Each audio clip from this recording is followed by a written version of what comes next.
வணக்கம். பிரிச்சு மேய்வோம் அப்படிங்கிறதனுடைய 9வது நாள் வீடியோ. இதில் நம்ம இன்னைக்கு என்விரான்மெண்ட் ரிலேட்டட் ஃபேக்ட்ஸ் சரியா? சர்வதேச அளவில் சுற்றுச்சூழல் தொடர்பான ஒப்பந்தங்கள் தொடர்பாக பார்ப்போம். அதே மாதிரி என்ன இனிமேல் 2 நாளைக்கு ஒருக்காகவோ இல்லை டெய்லியோ திருக்குறள் தொடர்பான ஒரு கேள்வியை நம்ம பார்க்க இருக்கிறோம். ஃபர்ஸ்ட் என்விரான்மெண்ட்டுக்குள்ளே போய் என்விரான்மெண்ட் பற்றி ஏன் நம்ம இந்த பர்டிகுலர் டாபிக் எடுக்கிறோம் அப்படின்னா எல்லா கொஷின்லையும் இந்த புரோட்டோகாலு, கன்வென்ஷன், சமிட் இது தொடர்பான கேள்வி அப்படிங்கிறது கேட்கப்படும். அதனுடைய ஃபீச்சர்ஸ் இல்லை இயர் கேட்கப்படும். கிகாலி அக்ரிமெண்ட்டு, கியோட்டோ புரோட்டோகாலு, பாரிஸ் ஒப்பந்தம், ரியோ டி ஜெனிரா சமிட்டு, இது மாதிரியான கேள்விகள் திரும்ப திரும்ப கேட்கப்படும். அந்த அடிப்படையில் இதை நம்ம எடுத்திருக்கோம் சரியா? ஸோ டிஎன்பிஎஸ்சியை பொறுத்த வரைக்கும் ஒரு பேட்டர்ன், பட் நம்ம அதையும் தாண்டி கூட கொஞ்சம் அட்வான்ஸ்டாக போகலாம் அப்படிங்கிற ஒரு இதுதான் நான் நினைக்கிறேன். பார்க்கலாம், அது நம்ம அந்த வரும்போது பார்க்கலாம். இப்போதைக்கு நம்ம திருக்குறளை பொறுத்த வரைக்கும் பார்ப்போம். திருக்குறளை பொறுத்த வரைக்கும் எல்லாருமே பார்த்தீங்கன்னா திருக்குறள் ஒரு உலக பொதுமறை என அழைக்கப்படுகிறது சரியா? யாமறிந்த மொழிகள் சாரி பாரதியார் கூட ஒன்று சொல்லியிருப்பாரு, யாமறிந்த மொழிகளிலேவா இல்லை சாரி அது கரெக்டான எனக்கு வரல. யாமறிந்த மொழிகளிலே திருக்குறளா, அது தமிழ்னு வரும். இன்னொன்று சொல்லியிருப்பாரு சரியா? திருக்குறளை பொறுத்த வரைக்கும் இது ஒரு உலக இலக்கியம் அப்படிங்கிற மாதிரியான சொல்லியிருப்பாரு. நம்ம அதை அப்படி சொல்லியிருக்காங்களே தவிர்த்து ஏன் அதை ஒரு உலக பொதுமறை அப்படின்னு நம்ம அழைக்கிறோம் அப்படிங்கிறத எப்போதுமே நம்ம யோசிச்சிருக்க மாட்டோம். அப்போ இதுக்கு நீங்கள் திருக்குறள் புத்தகத்தை எடுத்தாலும் சரிதான், இல்லை தமிழ் டெக்ஸ்ட் புக் எடுத்தாலும் எந்த ஒரு இடத்துலையும் உலக பொதுமறை அப்படிங்கிறத ரொம்ப ஏன் சொல்லப்படுகிறது அப்படிங்கிறத விளக்கமாக சொல்லி இருக்கும். பட் ஆனால் வெளிப்படையாக சில இடங்கள்ல இருக்காது. நம்ம சரியா? இப்போ இதுக்கான பதில் அப்படிங்கிறது நிறைய பேர் ஆன்சர் நீங்கள் கீழே கமெண்ட் பண்ணி நீங்கள் ட்ரை பண்ணி பாருங்கள். அதுக்கப்புறம் நான் சொல்கிற இதை பொருத்திக்கோங்க சரியா? இது நாட்டை ஆள்வோருக்கு அறிவுரை கூறுகிறது, குடிமக்களுக்கு அறிவுரை கூறுகிறது, கல்விக்கு முக்கியத்துவம் அளிக்கிறது, பொருளாதாரத்தை பேசுகிறது சரியா? நான் இந்த 4மே பொருந்தும். ஏன் திருக்குறள் உலக பொதுமறை அப்படின்னு அழைக்கப்படுகிறதுக்கான காரணம் என்னன்னா, அது முதல் விஷயம் எல்லா காலத்துக்கும் பொருந்தக்கூடியது. இப்போ உதாரணத்துக்கு இப்போ C++ன்னு ஒரு புத்தகம் இருக்கு. நீங்க சப்போஸ் நீங்க இது படிக்கவங்களுக்கு தெரிஞ்சிருக்கும், இல்லை வாய்ப்பாடு எடுத்துக்கலாம், இல்லை C++ புத்தகத்தை எடுத்துக்கலாம். ஆக்சுவலி ஒரு 20 வருஷத்துக்கு 15 வருஷத்துக்கு முன்னாடி C++ அப்படிங்கிறது ஒரு முக்கியமான இதாக இருந்துச்சு. இப்போ C++லாம் தாண்டி பைத்தானோட அட்வான்ஸ்டா மிஷின் லேர்னிங் இந்த மாதிரியெல்லாம் போக ஆரம்பிச்சிருச்சு. அப்போ ஒரு புத்தகத்தினுடைய கால அப்படிங்கிறது குறையும். ஆனால் திருக்குறளில் சொல்லப்பட்டிருக்கக்கூடிய கருத்துக்களுக்கான அந்த காலம் அப்படிங்கிறது இப்போவும் பொருந்தப்படக்கூடியது. அதனால எடுத்துக்காட்டுக்கு அதை வச்சுக்கலாம். அதே மாதிரி அது திருவள்ளுவர் இந்த நாடுகளை பற்றி பேசியிருப்பாரு, நாட்டினுடைய இயல்புகளை பற்றி பேசியிருப்பாரு. ஆனால் எந்த இடத்துலையுமே இந்தியா, பாகிஸ்தான், சைனா அப்படின்லாம் பேசியிருக்க மாட்டார். அவர் சொல்லக்கூடிய நாடு அப்படிங்கக்கூடிய கருத்து எல்லாருக்கும் பொருந்தக்கூடியது. அந்த அடிப்படையில் பார்க்கலாம். அதே மாதிரி கல்லாமை, கல்வியின் சிறப்பு, இது மாதிரியான அதிகாரங்களில் கல்விக்கு நீங்கள் திருக்குறளை கேட்டிருப்பாங்க சரியா? எண்ணென்ப ஏன எழுத்தென்ப இவ்விரண்டும் வாழும் உயிர்க்கு, இதை கூட மாடல் கொஸ்டின் பேப்பரில் கேட்டிருந்தாங்க. அதுக்கப்புறம் படைச்செருக்கு அதிகாரத்தில் பற்றி நாட்டின் படை எப்படி இருக்கணும். அதுக்கப்புறம் மன்னனை பொறுத்த வரைக்கும் அஞ்சாமை வேக இந்நான்கும் வேந்தற்கு இயல்பு அப்படிங்கிற மாதிரியான குரலை சொல்லுவான். அப்போ என்ன முறை செய்து காப்பாற்றும் மன்னவன் மக்கட்கு இறை என்று வைக்கப்படும். இதெல்லாம் நாட்டை ஆள்வோருக்கு அறிவுரை கூறுது. அதுக்கப்புறம் குடிமக்களுக்கும் சொல்லுது. குடிமக்களுக்கு என்ன அப்படின்னா கல்வி நன்மையை பற்றி பேசுது. அதுக்கப்புறம் என்ன சூதை பற்றி பேசுது. அதுக்கப்புறம் புறங்குறாமை, புறங்குறது யார்? தனி மனிதன் தான் கூறுவான் சரியா? அதனால இது குடிமக்களுக்கு பொருந்தக்கூடிய ஒரு கருத்து. அதுவும் இதுல இருக்கு. அதே மாதிரி கல்விக்கு பேசுறதுக்கு பொருளாதாரத்தை பத்தி பேசுது. ஸோ பொருளாதாரத்தை பத்தி நம்ம கேட்டுதான் இல்லையா? போகார் அகலக்கடை அப்படின்னு நம்ம வரக்கூடிய வருமானத்தை அறிஞ்சு அதுக்கேற்ற மாதிரி செலவு இன்னொரு ஒரு மாடல் கொஸ்டின் கேட்டிருந்தா இல்லையா? அதை கூட நீங்க உதாரணத்துக்கு எடுத்துக்கலாம். நீங்க இல்லைன்னா அறம் பொருள் இன்பம், பொருள்ல உங்களுக்கு இந்த பொருளாதாரத்தை பத்தி பேசுது. குறிப்பா நீங்க வான் சிறப்புங்கிற அதிகாரத்தை எடுத்துக்கிட்டாலும் சரிதான், அது பொருளாதாரத்துக்கு அதுதான் முக்கியம். விவசாயத்தை பற்றி பேசுறதுனால எல்லாத்துக்குமே பொருந்தும். அதனால தான் என்னன்னா திருக்குறள் உலக பொதுமறை என அழைக்கப்படுகிறது. சில உதாரணங்கள் பாருங்க. அறம்பொருள் இன்பம் அதில் வந்துடும். அடுத்து இது காலம் கடந்து இடத்தை கடந்து நிற்கும். அதுக்கப்புறம் ஒரு குறிப்பிட்ட ஒரு வரையறைக்குள்ள அடைபடாது. ஒரு இனம், மொழி அப்படிங்கிறதுக்குள்ளலாம் அடைபடாது சரியா? எல்லாத்துக்கும் ஒரு மனிதன் எப்படி வாழ வேண்டும், ஒரு அரசியல் எப்படி செயல்பட வேண்டும், அது மாதிரியான கருத்துக்களை தான் சொல்லும். இப்போ நீங்கள் வேற நூல் எடுத்துக்கலாம், பகவத்கீதையோ, கௌடில்யமோ, பைபிளோ, குர்ஆன் அப்படிங்கலாம் தத்துவ நூல்கள், பிலாசபிக்கல் இதெல்லாம் இருந்தால் கூட இது எல்லாத்தையும் சேர்ந்த ஒரு நூல் அப்படிங்கிறதான் இது. அதுக்கப்புறம் இவர் இனம், மொழி இது குறித்துலாம் பேசியிருக்க மாட்டார். குறிப்பா தமிழன், இந்தியன்லாம் அவர் பேசியிருக்க மாட்டார். அதுக்கப்புறம் நாடு பற்றி பேசுவார். எந்த நாட்டினுடைய பெயரையும் குறிப்பிட மாட்டாரு. நீ நதியை பத்தி வந்து பேசுவார். ஆனா எந்த கங்கையா, காவேரியா, தாமிரபரணியாலாம் சொல்ல மாட்டாரு. அரசு அமைச்சு ஆட்சி பற்றி பேசுவார். தனி மனித. அதனால இந்த மாதிரியான கருத்துக்களை உள்கொண்டதன் மூலமாக திருக்குறள் அப்படிங்கிறது உலக பொதுமறை அப்படின்னு சொல்லப்படுகிறது. நிறைய பேர் வந்து திருக்குறளை பொறுத்தவரைக்கும் இன்னும் வெறும் திருக்குறளுக்கான அந்த விளக்கத்தை மட்டும் படிக்கிறீங்க. நீங்க விளக்கத்தை படிச்சு ஒரு பயனும் கிடையவே கிடையாது. திருக்குறள் சொல்ல வரக்கூடிய மைய கருத்து என்ன அப்படிங்கறத நீங்க புரிஞ்சா மட்டும்தான் இங்க வந்து நம்மளால வந்து எழுத முடியும். நிறைய கொஸ்டின் கூட நம்ம டெலிகிராம்ல ஷேர் பண்ணியிருக்கேன், என்னுடைய ஃபேஸ்புக்லயும் ஷேர் பண்ணியிருக்கேன். நீங்க பாத்தீங்கன்னா ஒரு ஐடியா கிடைக்கும். ஏன்னா திருக்குறள்ல இருந்து ஒரு 6ல இருந்து 8 கேள்வி வரலாம்னு எதிர்பார்க்கப்படுகிறது. அதனால திருக்குறள் நீங்க அப்ரோச் பண்ணக்கூடிய விஷயத்தை வந்து நீங்க மாத்திக்கணும். இங்க ஃபேக்சுவலாகவோ இதோ பண்ணக்கூடாது. பழைய ஜெனரல் தமிழ் உள்ள திருக்குறளுக்கு ஏற்ற மாதிரி இக்குறளில் பயின்று வந்துள்ள அணி என்னது அப்படிலாம் கேள்வி கேட்பதற்கான வாய்ப்பே கிடையாது. அதுக்கப்புறம் அதில் உள்ள ஃபேக்சுவல், இதுல எந்த இடத்துல 7 அப்படிங்கக்கூடிய எண்ணிக்கை வருது, என்ன பூ இருக்கு, இதெல்லாம் கண்டுக்கவே மாட்டாங்க. அவன் சிலபஸ் கொடுத்துருக்கான் பாருங்க. திருக்குறள் ஒரு சமய சார்பற்ற இலக்கியம். ஏன் ஒண்ணு வந்து பாத்தீங்கன்னா எந்த விதமான மதத்தை வந்து பேசல, எல்லா மதத்தாருக்கும் பொருந்தக்கூடிய அளவுல தான் என்ன அது வந்து கருத்துக்களை சொல்லுது. அதனால சமய சார்பற்ற நூல்னு வந்து சொல்லலாம். அது மாதிரி நீங்க புரிஞ்சு படிச்சா மட்டும்தான் திருக்குறளை பொறுத்த வரைக்கும் நீங்க ஆன்சர் பண்ண முடியும். ஓகே, நம்ம வந்து இப்போ நம்ம சப்ஜெக்ட்ல போகலாம்.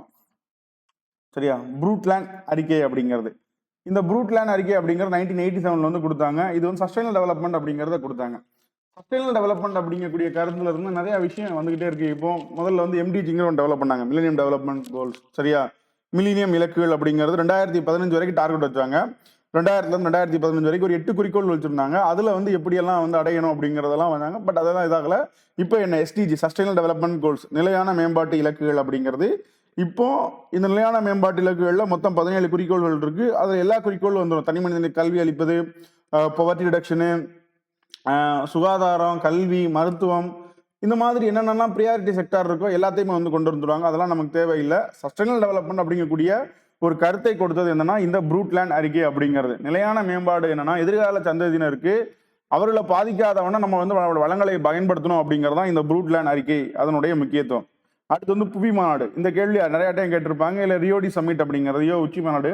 இதுல வெளிப்பாட்டுல இருந்து 3 விஷயங்கள் வந்துச்சுங்க. ஒன்று வந்து அஜெண்டா 21, இன்னொன்று வந்து கன்வென்ஷன் ஆன் பயாலஜிக்கல் டைவர்சிட்டி, இன்னொன்று வந்து frame work convention on climate change, UNFCCC. சரியா? பருவநிலை மாற்றத்திற்கு எதிரான கட்டமைப்பு. இது ஆண்டுதோறும் ஒரு கூட்டம் நடத்தும் இல்லையா, கான்ஃபரன்ஸ் ஆஃப் பார்ட்டிஸ் அப்படிங்கிறது இந்த UNFCCC தான் நடத்தும். ஃபர்ஸ்ட் அஜெண்டா 21 எதை பத்தி பேசுது அப்படிங்கிறத வந்து பார்க்கலாம். இது வந்து பாத்தீங்கன்னா அதாவது வந்து எந்த ஒரு இடங்கள்லையும் வந்து மனிதன் இயற்கையோடு எங்கெல்லாம் தொடர்பு கொள்றானோ அதெல்லாம் வந்து எப்படி சமாளிக்கலாம் அப்படிங்கக்கூடிய அளவுல வந்து தேசிய, சர்வதேச, லோக்கல், உள்ளூர் அடிப்படையில இதை எப்படி அப்ரோச் பண்ணணும் அப்படிங்கிறது என்ன இந்த அஜெண்டா 21 வந்து பேசுச்சு. குறிப்பா என்விரான்மெண்ட் ப்ரொடெக்ஷனை பத்தி வந்து பேசுச்சுங்க. சரியா? ஸோ ரியோடி ஒன்று இயர் கேட்கலாம், இல்லை அஜெண்டா 21 அந்த இது கேட்கலாம். சரி, அஜெண்டா 21 அப்படிங்கன்னா சர்வதேச, தேசிய, உள்ளூர் அளவில் வந்து எங்கெல்லாம் எந்தெந்த பகுதியிலலாம் மனிதன் வந்து இயற்கையோடு தொடர்பு கொண்டிருக்கானோ அதெல்லாம் நம்ம பாதுகாக்கணும் அப்படிங்கிறது பொதுவாக இது. அடுத்து கன்வென்ஷனல் பயாலஜிக்கல் டைவர்சிட்டி அப்படிங்கிறத நம்ம பின்னாடி வந்து பார்க்கலாம். UNFCCயை பொறுத்த வரைக்கும் என்ன, இது ஆண்டுதோறும் என்ன, இதுல இருந்து பருவநிலை மாற்றத்துக்கான கட்டமைப்பு கூட்டமைப்புன்னு உருவாக்கப்பட்டது. இவங்க ஆண்டுதோறும் வந்து இதை பத்தி பொதுவாக பேசுவாங்க. சரியா? இவங்களும் நிறைய ஒப்பந்தங்கள் கொண்டு வந்திருக்காங்க. அடுத்து கார்டிகேனா புரோட்டோகால் ஆன் பயோசேஃப்டி, உயிரின பாதுகாப்பு தொடர்பான கார்டிகேனா ஒப்பந்தம். இது 2000 ஏற்றுக்கொள்ளப்பட்டது, 2003 செயல்பாட்டுக்கு வந்தது.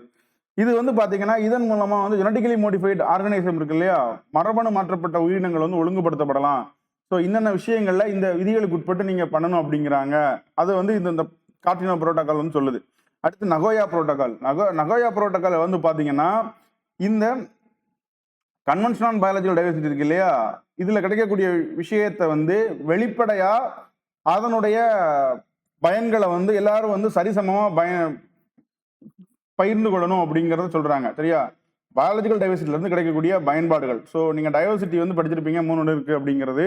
இப்போ இந்த டைவர்சிட்டி வந்து எப்படி ரோல் பிளே பண்ணும் அப்படின்னா வந்து ஏன் வந்து ஒரு டைகரை வந்து ஒரு குறிப்பிட்ட டைவர்சிட்டியை வந்து பாதுகாக்கிறதுல முக்கியமானது ஒன்று சொல்றாங்கன்னா அது வந்து ஒரு சமநிலைப்படுத்தும். சரியா?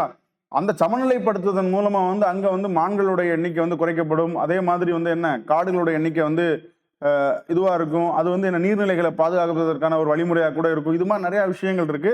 ஸோ பயாலஜிக்கல் டைவர்சிட்டி, பயோடைவர்சிட்டி மஸ்ரூப், அதை வந்து கொஞ்சம் கூடுதலாக வந்து பார்த்துக்கோங்க. இந்த கார்டினோகா புரோட்டோகால் வந்து பார்த்தீங்கன்னா இது மாதிரியான இந்த பயாலஜிக்கல் டைவர்சிட்டியின் மூலம் கிடைக்கப்படக்கூடிய வளங்கள் மற்றும் இதை வந்து என்ன வெளிப்படையா சமமா பகிர்ந்து கொள்ளணும் அப்படிங்கிறது தான் அதனுடைய நோக்கம். சரியா? இது 2010 ஏற்றுக்கொள்ளப்பட்ட. அடுத்து கியோட்டோ ஒப்பந்தம். இது ஜப்பான்ல உள்ள ஒரு இடம் தான் கியோட்டோ ஒப்பந்தம். இது 2005ஆம் ஆண்டு தான் என்ன செயல்பாட்டுக்கு வந்தது. இது வந்து பார்த்தீங்கன்னா இந்த கிரீன் ஹவுஸ் கேசஸ் இருக்கு இல்லையா, அதை வந்து குறைச்சி உலக வெப்பமயமாக்கலை வந்து குறைக்கணும் அப்படிங்கிறாங்க. அடுத்து வந்து CITES conventional on international trade in endangered species அப்படிங்கிறது. Convention in international trade and endangered species அப்படின்னா வந்து அழியும் தருவாயில் உள்ள விலங்கினங்களுடைய வர்த்தகத்தை வந்து என்ன தடை பண்றது அப்படிங்கிறது தான். ஸோ என்டேஞ்சர்ட் ஸ்பெசிஸ் நீங்க பார்த்துருப்பீங்க, ரெட் லிஸ்ட் படி வந்து லிஸ்ட் 1 லிஸ்ட் 2 இருக்கு, என்டேஞ்சர்ட் எக்ஸ்டிங்க்ட் இருக்கு இல்லையா. இது மாதிரி உள்ள தாவரங்கள் மற்றும் விலங்கினங்கள் இந்த ரெண்டையும் வந்து இதனுடைய வர்த்தகத்தை வந்து என்ன தடை செய்யக்கூடிய ஒரு இதுதான் இது. இதுல ஷெடியூல் இருக்கு. இந்த ஷெடியூல்ல உள்ளது தான் என்ன எந்த நாடும் எந்த நாடுகளுக்கு இடையே வந்து என்ன அவங்க வந்து அந்த ட்ரேட் பண்ணலாம், இல்லைன்னா என்ன பண்ணக்கூடாது. சரியா. அடுத்து வந்து வியன்னா ஒப்பந்தம். இதுவும் என்ன அப்படின்னா வந்து குறிப்பா ஓசோன் அடுக்க பாதுகாப்பதற்காக கொண்டு வரப்பட்ட ஒரு ஒப்பந்தம் தான். அடுத்து வந்து மான்ட்ரியல் புரோட்டோகால். மான்ட்ரியல் புரோட்டோகாலும் என்ன இதை பேஸ் பண்ணி என்ன குறிப்பா ஓசோன் லேயரை வந்து இது பண்ணப்பட்ட ஒரு ஒப்பந்தம் தான். இப்போ இதுல எப்படி கேட்கலாம்னா இதெல்லாம் வந்து ஓசோன் தொடர்பானது இருக்கும், அதில் ஃபைண்ட் ஆர்டன் ஒரு ஆட்மேன் அவுட் மாதிரி கொடுத்து கூட கேட்கலாம். இந்த சில 3 ஒப்பந்தங்கள் வந்து எதுக்கு இந்த ஓசோன் புரோட்டோகால் பத்தி இருக்கும், இன்னொன்று வந்து ஜென்ரலா வந்து என்விரான்மெண்ட் தொடர்பாக வேற ஏதாவது ஒன்று இருக்கலாம் அப்படின்னு கொடுக்கலாம். அடுத்து Kigali amendment protocol. Kigali amendment என்ன பண்ணுச்சு அப்படின்னா வந்து ஏற்கனவே மான்ட்ரியல் புரோட்டோகால் இருக்கு இல்லையா, அதுல சில மாற்றத்தை வந்து கொண்டு வந்தாங்க. குறிப்பா என்ன அப்படின்னா வந்து இந்த ஹைட்ரோஃப்ளூரோ HFC இருக்கு இல்லையா, HFC தான் முக்கியமா வந்து என்ன ஓசோன் சிதைவுக்கு அதிகமாக காரணமா இருக்கு. அதை வந்து 2014 பிற்பகுதிக்குள்ள படிப்படியா குறைக்கணும் அப்படிங்கிறத கொண்டு வந்தாங்க. அடுத்து ராம்சார் கன்வென்ஷன் ஆன் வெட்லேண்ட். சரியா, ஈரநிலங்கள்னு சொல்லலாம், இல்லை சதுப்பு நிலங்கள்னு சொல்லலாம். இது ஒப்பந்தம் வந்து 1971 வந்து கொண்டு வரப்பட்டது. இதை பாதுகாப்பதற்கான ஒரு ஒப்பந்தம் தான். சரியா, ஈரானில் இடம்பெயர் தான் ராம்சார் கன்வென்ஷன். ஈரானுடைய பாதுகாப்பு மற்றும் அதிலிருந்து கிடைக்கக்கூடிய பயன்களுடைய பயன்பாடு இதெல்லாம் வந்து பொதுவாக பேசப்படக்கூடியதான் ஒரு இது. அடுத்து வந்து மான்ட்ராக்ஸ் ரெக்கார்ட். மான்ட்ராக்ஸ் ரெக்கார்டு அப்படிங்கிறது ராம்சார் ஒப்பந்தத்தினுடைய ஒரு பகுதியாக பராமரிக்கப்படுகிறது. இதுல தான் வந்து எந்தெந்த அந்த பர்டிகுலர் சைட்ஸ் வந்து இதெல்லாம் ராம்சார் ரெக்கார்டில் வந்து வருது இல்லை அப்படிங்கிறத பேசுவோம். சரியா. அடுத்து ஸ்டாக்ஹோம் ஒப்பந்தம் அப்படிங்கிறது ஸ்டாக்ஹோம் ஒப்பந்தம் சர்வதேச சுற்றுச்சூழல் ஒப்பந்தம். சரியா, 2004 இருந்து செயல்பாட்டுக்கு வந்து இதுல இருக்கு. இது வந்து பாத்தீங்க அப்படின்னா வந்து eliminate or restrict the production and use of persistent organic pollutants. அதாவது கரிம மாசுபாடுகளுடைய உற்பத்தி மற்றும் பயன்பாட்டை வந்து என்ன கம்ப்ளீட்டா ரிமூவ் பண்ணி இல்லைன்னா குறைக்கணும் அப்படிங்கிற ஒரு இதுவோட இது செயல்படுது. அடுத்து வந்து பேசல் ஒப்பந்தம். சரியா, பேசல் ஒப்பந்தம் 1992. இது எதுக்கு அப்படின்னு சொல்லி பார்த்தோம்னா movement of hazardous waste and their disposal. அபாயகரமான கழிவுகள் இருக்கு இல்லையா, அதை ஒரு இடத்துக்கு கொண்டு போறது வைக்கிறது இதெல்லாம் வந்து என்ன கம்ப்ளீட்டா தடைபடக்கூடியது. அடுத்து மினாமிட்டா. மினாமிட்டாங்கிறது உங்களுக்கு தெரியும், ஜப்பான்ல உள்ள ஒரு இது. இந்த மினாமிட்டா நோய் எங்க பரவுது, ஜப்பான்ல தான் வந்து பரவுச்சு. குறிப்பா பாதரசத்தின் மூலமாக இந்த நோய் அப்படிங்கிறது வந்து பரவுது. அதனால என்ன சொன்னாங்கன்னா வந்து 2013 இந்த ஒப்பந்தம் ஏற்றுக்கொள்ளப்பட்டது. இது இந்த மெர்க்குரி பயன்பாட்டை சில பொருட்களுடைய பயன்பாட்டில இருந்து என்ன ஒரு படிப்படியா நம்ம வந்து அதனுடைய மெர்க்குரி பயன்பாட்டை வந்து குறைக்கணும் அப்படின்னு சொல்லி சொன்னாங்க. அடுத்து வந்து பாரிஸ் ஒப்பந்தம். இது வந்து என்ன உலக வெப்பநிலையை வந்து 1.5 டிகிரி செல்சியஸ், அதாவது வந்து என்னன்னா ப்ரீ இண்டஸ்ட்ரியல் லெவலுக்கு ஏற்ற மாதிரி என்ன 1.5 இதை இது பண்றது. அதுக்கப்புறம் உலகளாவிய பசுமை இல்ல வாயுனுடைய வெளியீடை வந்து என்ன நம்ம நிறைய நிலைப்படுத்தணும் அப்படிங்கிறதா அதில் உள்ள நோக்கம்.